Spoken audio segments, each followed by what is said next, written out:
ये हमारे पास z का टेबल है। ये हमारे पास z का टेबल है। फॉर एग्जांपल ये हमारे पास लेफ़्ट के लिए, ठीक है। तो हम पहले देखते हैं कि लेफ़्ट के लिए क्या होता है। ये हम तब करेंगे जब हमारे पास जो ग्राफिकल रिप्रेजेंटेशन है वो कुछ इस तरह की होगी, यानी कि अल्फ़ा जो है वो जब हमारे पास लेफ़्ट पे होगा तो हम ये वाला टेबल यूज़ करेंगे, ठीक है। राइट के लिए क्या करेंगे वो बाद में देखते हैं, पहले लेफ़्ट के लिए देखते हैं। फॉर एग्जांपल मेरे पास अल्फ़ा 0.05 था, तो उस हिसाब से मेरे पास जो नॉन रिजेक्शन रीजन होगा वो 0.95 होगा, 0.95 है, ठीक है। तो 0.95 हम किस तरह से देखेंगे, ये हमारा टेबल है और देखिए ये 0.95 यहाँ से स्टार्ट हो रहा है, ये रहा 0.95055। हम 0.95 वाली वैल्यू जहाँ से स्टार्ट हो रही है ना वो वैल्यू नहीं लेंगे, बल्कि उससे एक कम यानी कि 0.94950 वाली लेंगे। ऐसा हम क्यों करेंगे, इसलिए कि फॉर एग्ज़ाम्पल मुझे एग्जैक्टली 1 की ज़रूरत है, लेकिन मेरे पास एक वैल्यू 1 से बड़ी है, 1.03 है, और एक मेरे पास 0.999 है, ठीक है। तो मैं बड़ी वैल्यू को इस 1 कंसीडर नहीं करूँगी, बल्कि इसको मैं अप्रॉक्सीमेटली 1 कंसीडर करूँगी, ठीक है। तो इससे एक छोटी को, तो मुझे क्योंकि 0.95 चाहिए, ये वैल्यू 0.95 से थोड़ी सी बड़ी है, 0.95055 है, जबकि 0.949 है, तो मैं इसे कंसीडर करूँगी, ठीक है। तो इसे कंसीडर करते हुए अगर मैं यहाँ पे देखूँ तो 0.4 है, और यहाँ पे इस साइड पे देखूँ तो 1.6, तो मेरे पास आंसर आ जाएगा 1.64, ठीक है। तो मैं अपने z कैलकुलेटेड की वैल्यू क्या कंसीडर करूँगी, मैं अपनी z कैलकुलेटेड की वैल्यू कंसीडर करूँगी यहाँ पर, ये रहा 1.64।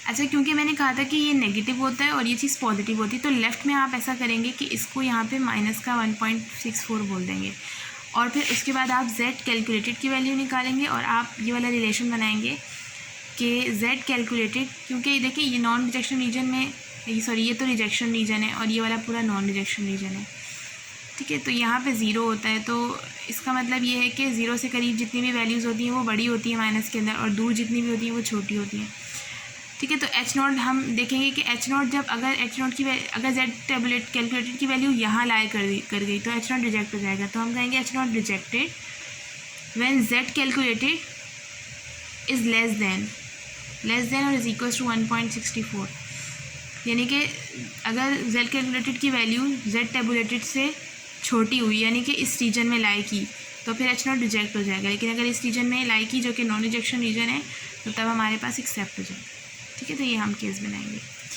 इसी तरह से 0.010 के लिए होगा, 0.01 के लिए होगा, जब 0.01 के लिए होगा तो 0.99 बनाएंगे, फिर आप यहाँ से 0.99 वाला जाएंगे, ये 0.99 यहाँ से स्टार्ट हो रहा है, लेकिन उससे हम एक पहले ले लेंगे, तो ये हमारे पास हो जाएगा 2.32, ठीक है। इस तरह से अगर यहाँ पे ये अल्फ़ा आपके पास 0.10 है, इसका मतलब है कि आपके अंदर आपके पास जो नॉन रिजेक्शन पार्ट है वो 0.90 रह गया, तो फिर आप इसके अंदर इसके टेबल के अंदर 0.90 वाले को देखेंगे, ठीक है। फॉर एग्जांपल 0.90 वाला ये रहा, 90 यहाँ से स्टार्ट हो रहा है, बट हम इसको कंसीडर करते हुए ये हमारे पास बन जाएगा तकरीबन 1.28 बन जाएगा, सही है। तो इसको लेते हुए हम लेफ़्ट के लिए ये काम कर लेंगे। लेकिन अगर यही चीज़ राइट के लिए होगी, फॉर एग्जांपल मेरे पास ये ग्राफ यूँ होता, ठीक है, ये वाली कंडीशन अगर होती और अल्फ़ा स्टिल 0.05 ही होता, तब हम क्या करते, देखें तब हमारे पास वैल्यू वही आती सेम, क्योंकि 0.95 है, तो सेम मेरे पास यही वैल्यू आएगी जो इस वक्त आ रही है। क्या आ रही है वैल्यू, 1.64 आ रही है ना, तो मैं इसे 1.64 रखती, लेकिन प्लस का, क्योंकि 0 के बाद ये वाली वैल्यू प्लस में होती है, मेरी नेगेटिव में होती है। लेकिन मैं इसे ये ऐसे ही नहीं रखूँगी, मैं इसे 1 में से माइनस करके रखूँगी। अगर आपके पास ग्राफ राइट का है और आप लेफ़्ट वाले टेबल को यूज़ कर रहे हैं, लेफ़्ट के लिए तो लेफ़्ट ठीक रहेगा, लेकिन राइट के लिए अगर आप लेफ़्ट का टेबल यूज़ करें तो आपको 1 में से जो भी आंसर आया उसको 1 में से माइनस करना होगा। 1 में से जब आप माइनस करेंगे ये क्या बन जाएगा, माइनस का 0.64, तो आप यहाँ रख दें माइनस का 0.64। अब आपके जहन में एक बात आ रही होगी कि माइनस की वैल्यूज़ को हम यहाँ पे पुट करते हैं, उससे कोई फ़र्क नहीं पड़ता, हमें जस्ट जो है ना कन्फ्यूज़ नहीं करना खुद को, बस ये रखना है कि 0.64 जो भी आपका आंसर आ रहा है आपने यहाँ पे पुट कर दिया। आपका 1 में से माइनस करने की वजह से ये माइनस आ रहा है, z की वैल्यू माइनस में नहीं है, ठीक है। तो आपने अगर z की वैल्यू माइनस में होती ना, तो ये यहाँ रीजन लाई नहीं करता, ये यहाँ लाई करता, माइनस वाले में, ठीक है। तो z की वैल्यू माइनस में नहीं आ रही, 1 में से माइनस करने पे आ रहा है, तो 0.64 आ गया। अच्छा 0.60 माइनस के 0.64 को आप यहाँ रख देंगे, ये आपके पास रिजेक्शन रीजन है, ठीक है। तो इसका मतलब ये है कि आपके पास जो z कैलकुलेटेड है वो यहाँ पर लाई करना चाहिए, ठीक है। तो उसकी वैल्यू -0.64 से बड़ी आनी चाहिए। -0.64 से बड़ी आने का क्या मतलब है कि फॉर एग्ज़ाम्पल इससे पहले आनी चाहिए, यानी कि बड़ी होनी चाहिए, 0 के करीब होनी चाहिए। तो इसका मतलब है कि -0.64 से z कैलकुलेटेड की वैल्यू बड़ी होनी चाहिए, ठीक है। तो z कैलकुलेटेड की वैल्यू जब बड़ी होगी, नहीं बड़ी नहीं होगी, अच्छा बड़ी होनी चाहिए, लेकिन जब नहीं होगी यानी कि छोटी होगी वैल्यू, यहाँ पे लाई करेगी, तो जब ये चीज़ बनेगी कि z calculated is less than और इज़ इक्वल्स टू -0.64, तो वो चीज़ क्या हो जाएगी, वो तब हम h0 को रिजेक्ट करेंगे। तो हम अपना जो डिसीजन रूल है वो ये बनाएंगे कि h0 is rejected when z calculated is less than और इज़ इक्वल्स टू -0.64, ठीक है। तो ये ना हम लोग ये स्टेटमेंट याद नहीं कर सकते कि हम बोलें कि हम ये याद कर लें और हर क्वेश्चन में हम उस कोई लॉजिक लगा के अप्लाई करें। इसको बस समझना ही होगा इस ग्राफ से, कि इस ग्राफ को अगर हमने समझ लिया है तो फिर ये स्टेटमेंट बनाना कोई मुश्किल बात नहीं है। अच्छा कुछ सवाल जो हमने पहले किए उसमें एक जगह पे जब हम राइट के लिए काम करते थे तो हम लेस देन, और जब हम लेफ़्ट के लिए करते थे तो ग्रेटर देन आते थे, लेकिन इसमें आपने गौर करें कि इसमें दोनों के लिए हम क्या कर रहे हैं, लेस देन और इज़ इक्वल्स टू ही का इस्तेमाल कर रहे हैं। इसकी वजह क्या है कि दोनों साइड पे जब मैंने लेफ़्ट के लिए काम किया था तब भी माइनस में वैल्यू थी, और जब मैंने पॉजिटिव के लिए काम किया तब भी माइनस में वैल्यू है। ज़रूरी नहीं है कि हर बार ऐसा हो, लेकिन इस बार क्योंकि ऐसा है तो मुझे अपनी स्टेटमेंट उस लिहाज से बनानी पड़ी, ठीक है। तो मैं अगर ये लॉजिक यूज़ करती कि जब हमारे पास लेफ़्ट में ग्राफ है तो मैं लेस देन कर रही हूँ और जब राइट में है तो ग्रेटर देन कर रही हूँ, तो ये चीज़ यहाँ पे जाके रॉन्ग हो जाती है, ठीक है। तो ये हो गया। अच्छा अब है जब आपके पास सिमेट्रिकल ग्राफ है और 50-50% डिस्ट्रीब्यूटेड है, और आपके पास फॉर एग्जांपल आपका अल्फ़ा 0.05 था, उससे आपने हाफ डिस्ट्रीब्यूट कर दिए, तो अब आप इसकी वैल्यू को किस तरह देखेंगे।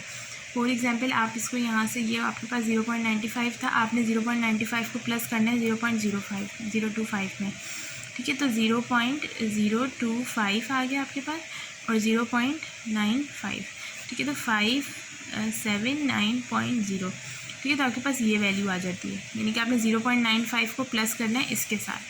जब आपने इसके साथ प्लस किया आपके पास 0.975 आ गया। 0.975 आपके पास यहाँ पर मौजूद होगा, ये रहा पूरा आ रहा है 0.975, और ये चीज़ ये कहाँ पे आ रही है, 1.96 पे आ रही है, ठीक है। तो आपने इसको यहाँ पे बना देना है 1.96, क्योंकि ये माइनस वाला रीजन है तो माइनस का, और यहाँ पे 1.96 आपने इसे बना देना है पॉजिटिव का। अच्छा ये रिजेक्शन रीजन है आपके पास, ये रिजेक्शन रीजन है। अब आप कहेंगे कि h0 कब रिजेक्ट होगा, अपना डिसीजन रूल इस केस में क्या बनाएंगे कि h0 उस वक्त रिजेक्ट हो जाएगा कि जब हमारे पास जो z कैलकुलेटेड है वो देखें माइनस के 1.96 से कम आए ना, यानी कि इस जगह पे आए, यानी कि माइनस का 2 हो जाए। माइनस का 2 तो माइनस के 1.96 से छोटा होगा। तो जब यहाँ पे लाई करेगा, यानी कि h0 उस वक्त रिजेक्ट होगा जब z कैलकुलेटेड की वैल्यू यहाँ लाई करेगी।